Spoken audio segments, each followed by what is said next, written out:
குடசப்பாலை அந்த மரத்தை ஒடிச்சிங்க, அதனுடைய இலைகளை ஒடிச்சிங்க அப்படின்னாலே பால் வரும்.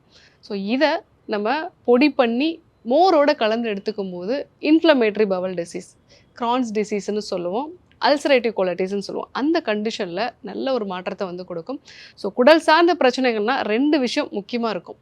ஒன்று இரிட்டபிள் பவல் சிண்ட்ரோம்னு சொல்லக்கூடிய ஐபிஎஸ். இது மனதினால உடலில் உண்டாகக்கூடிய நோய்.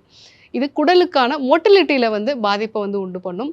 சில சமயங்களில் டயரியா இருக்கும், சில சமயங்களில் கான்ஸ்டிபேஷன் இருக்கும்.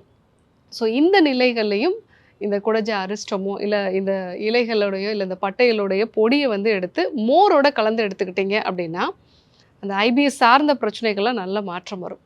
அதே போல் அல்சரேட்டிவ் கோலைட்டிஸ்ன்னு சொல்லக்கூடியது, உங்களுடைய கோலனில் மட்டும், பெருங்குடலில் மட்டும் ஆட்டோ இம்யூனிட்டினால் அங்கே சின்ன சின்ன காயங்கள் வந்து உருவாகி மோஷன் போகும்போது ரத்தம் வர்றது, வலியோட அடிவயிற்றில் ஒரு சூடு பரவுறது, அடிக்கடி வந்து உங்களுக்கு பலகீனம் வந்து உண்டாகும். ஏன்னா மோஷனோட ரத்தம் போகிறதுனால ஒரு பலகீனம் எப்போவுமே இருக்கும்.